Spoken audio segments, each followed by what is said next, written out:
Welcome back to another episode of the Natty Teacher. I am, of course, your host. Who else but the Natty Teacher?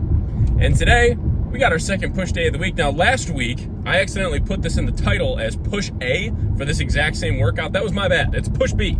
This is our push B training session today. Second push day of the week. Love this session. I'm very jazzed up about this session. Again, if you didn't watch my last week's video, you will notice in today's training there are some differences to the structure of which I am training. What I mean is there are differences in the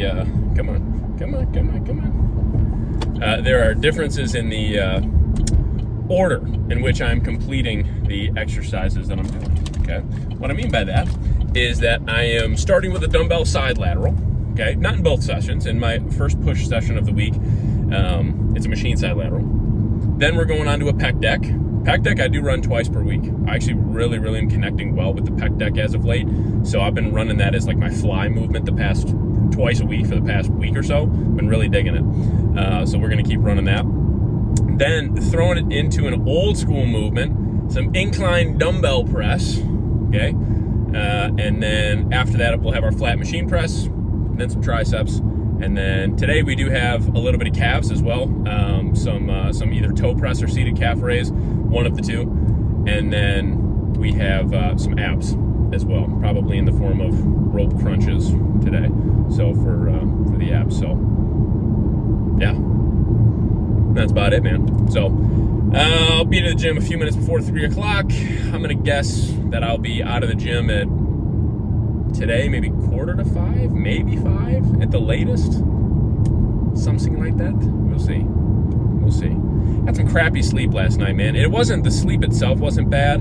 It was just based on my schedule last night. I ended up eating my last meal really late. So it just kind of backfired on me a little bit, just as far as like I went to bed late and all that because I ate really late and just just wasn't ideal. So I did have like an energy drink this morning, and I didn't even mean to. I had like a little caffeine pill. I've been trying to just limit my caffeine, so what I've been doing in the mornings is replacing energy drinks with just caffeine anhydrous pills, but I'm only taking one of them at a time, and each one's about 100, they're 100 milligrams caffeine. So in the mornings, I've really only been consuming about 100 milligrams of caffeine just in pill form, and I didn't even think about it. I took my morning pills, and I had already had that one in like my pill case. And then I had a Ghost energy drink after that. So I was buzzing this morning. So I had like that and then another 200 milligrams of caffeine. So still under the 400 milligrams that I'm trying to limit myself to per day at the absolute most. But definitely it's been a while since I've had 300 milligrams of caffeine like up front pretty much all at one time like that. So I was, even with being tired, I was buzzing this morning for sure. But regardless, again, dumbbell side laterals will be the exercise that will lead us off. So top set of that coming at you right about now. All right, so first up, we got some good old school dumbbell side laterals, all right? Now, what a little trick here for you. This is something I would highly recommend, okay? It helps you lock in just a little bit more. I would highly recommend utilizing something like a Versa grip to grab these dumbbells. I kind of keep my wrists a little bit looser. If you watch my hands in the mirror, you can see I call it breaking the wrists, where the wrists are not completely straight. I kind of allow the weight to drag my wrist ever so slightly down and just pull with the shoulders up. I highly recommend if you're going to do some dumbbell side laterals, I think I'm using maybe the 40s here for my top sets.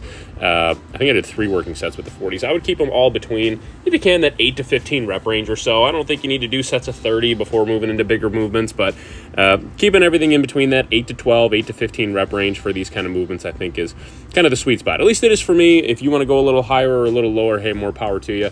That's just kind of where I find that sweet spot to be for me. So again, 3 total working sets here. Control those dumbbells. Don't just swing them up. Make sure that we're actually controlling them. Really push as hard as we possibly can and go from there. Then we went on to pec deck. 2 working sets here.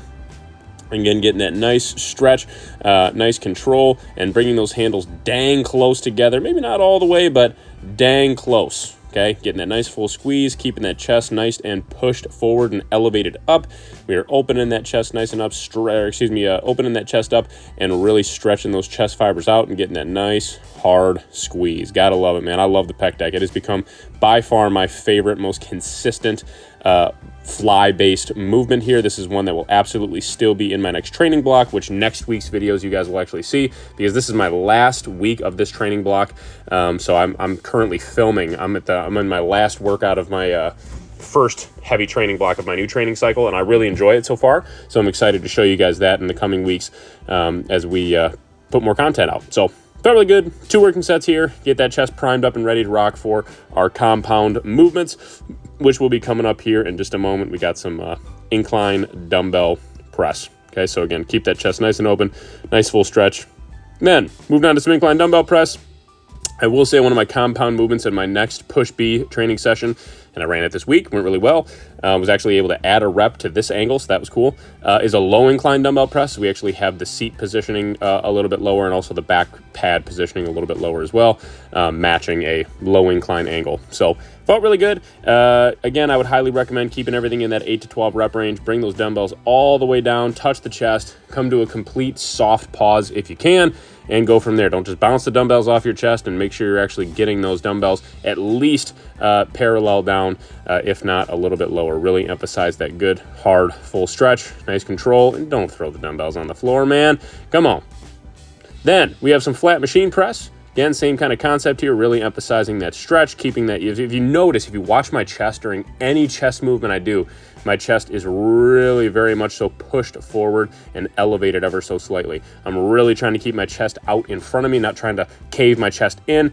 And what this has really allowed me to do with my chest movements is first of all, I've seen a ton of growth in my chest, but second of all, I've taken a lot of tension off of my shoulders, and that's huge. It's very easy to utilize your shoulders in chest movements without even really thinking about it. So keeping that chest elevated and keeping that chest up is really, really big with regards to getting, well, more activation in the chest. So again, highly recommend keeping this in that 8 to 12 rep range or so and going from there. So felt really, really good sick pumps from that one. Then moving on to our triceps, we got some good old school tricep push downs here, driving those elbows ever so slightly back, really focusing again on getting that nice full stretch and loading the tricep, as I like to call it. So loading that tricep up at the top right there and then pushing down through hard feels awesome. Okay, nice solid pumps out of this one. We did 3 working sets here with, I don't know, maybe about 180 pounds or so. In this next training block, you guys will see that for some of, not all, but some of my exercises, I'm really trying to keep my bicep and tricep training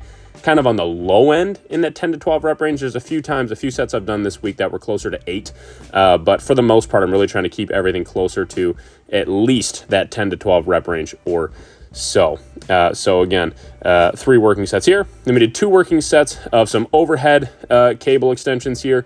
Felt really good. The setup for this one can be kind of a pain sometimes, but I actually really enjoy this exercise. I found this to be a really, really good tricep builder, and working with a cable here seems to hit it very well. So again, 2 working sets here. That's usually how I work biceps and triceps, is I will do 5 total working sets of biceps in my first pull workout, 5 total working sets of triceps in my first push workout, and then repeat that for my second push and pull workout for a total of at least 10 working sets of direct bicep work and 10 working sets of direct tricep work every single week. So obviously they get a lot of action from other body parts, but you still gotta, in my opinion, if you want them to grow, you have to give some time to them.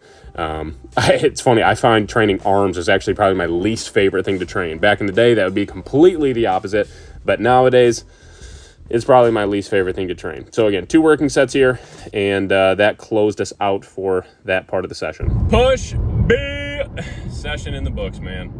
That was great stuff. That was a great workout, no doubt. Phenomenal stuff. Now I'll tell you what, I can tell I'm getting to the point of the deload creeping in. I'll tell you, usually for me it's every 4 to 6 weeks is when I notice, like every 4th to 6th week I should say, is when I notice that my body is starting to get to that point of fatigue. Now for me, if you guys are unfamiliar, or if you're new to the channel, I do throw in a deload every 7th week usually, unless I'm really feeling it and I need to do it before that. Every 7th week for me is kind of a sweet spot. So I'll do like a 6-week training cycle, essentially as hard as I possibly can go and recover from. And then after 6 weeks is when I will throw in a deload week. That is how it works for me. That's how I do it. You don't have to do it that way. That's just what I have found for after years and years of training and, doing deload weeks. That's what seems to work really well for me. So just just a personal tip, personal piece of advice. You don't have to do it like that, but I would highly recommend it. Somewhere in that like 4 to 10 week mark, every 4 to 10 weeks or something like that. Even as a newbie, I would recommend every 8th, 10th week, whatever it is, maybe 12 if you're really pushing it and you're still recovering good. I would highly recommend throwing in a structured, scheduled deload week. Now, you don't have to do it scheduled. You can throw them in just based on feel. Totally fine. I would say the majority of people probably train like that. I have just found for me, it's a consistent theme that roughly every 7th or 8th week, maybe even 5th or 6th, depending on how hard I'm training and how much progress I've made, because obviously the heavier you go, the more taxing that is on your body. There are times where even after 4 weeks or 5 weeks, I'm like, feeling it, you know what I mean? And I'm kind of at that point now. I've been really pumping the weights up while still keeping technique nice and strict and clean. So I'm at that point right now where, I'm feeling it, brother. But hey, great session today. I did not film rope crunches and toe press, so I did do 3 working sets of some rope crunches and then 4 working sets of some machine toe press. Really creeping up in the, I'd say not even really creeping, more moving up pretty efficiently in weight with that toe press. Really great for mobility, like ankle mobility as well. So I'll do usually like out of my roughly 10 to 15 working sets of calves per week, like weighted sets, I will probably 7 or 8 of those will be machine toe press or like leg press toe press on like on the plate loaded leg press I have on my quad days. I love toe press. I think it's great. Really focuses on that stretch and essentially really curling those toes into the pad or into the platform and shooting that weight up. Feel it awesome on my calves. Just be consistent with calves, guys. Do something. Do some sort of weighted calf movement. I would say no less than 2 to 3 times per week. Somewhere in that, I would say at least 6 to 10 working sets per week range. That would be ideal. So don't slack on the calves, man. Don't slack on the calves or the abs in the off season. I know you probably can't see your abs as clearly as possible in the off season, or at least you shouldn't be able to. But you still should train them. That's still a muscle, you know what I mean? It's still a muscle group, so still train it for sure. Anyways, yeah, so I'm on my way home. I'm gonna go have my post-workout meal, and it's kind of about it. So I think it's nice. I made all my food. Like I made a bunch of food yesterday. I had to make potatoes yesterday, rice, chicken, ground turkey, bunch of food yesterday. So I actually don't think I have any food to make, which is nice, because for me it's usually relatively split. Like every day I'll have something to make usually, but then there's days like yesterday where it kind of all lined up to where I had like 4 or 5 things I had to make. But then the nice thing is a day like today now, I already made it all yesterday, so I don't really have anything going on, so that's cool. Anyways, if you liked the video, make sure you drop a like and share it. Let your friends know that the Natty Teacher's back in session. And if you have not already, make sure you subscribe to the channel. It really helps out. I really appreciate it. I see those numbers continue to climb. It's crazy, man. It's awesome. So we're already at like, what, 537 last time I checked. Like we just hit 500 like a week and a half ago. And we're already, almost halfway to 600. It's so awesome, guys. Again, I really appreciate all the love and support. I'm feeling it. I'm feeling the love. And definitely super motivating for me to continue to pump out awesome content for you guys every other day at this point still. So anyways, yeah, man. So I will for now, hold on, I'm making a quick little pit stop here. Yeah, man, for today, on this beautiful day, I am the Natty Teacher, and this, again, one of many episodes still to come of Road to Natty Pro is out. I will catch y'all on the flippity flop.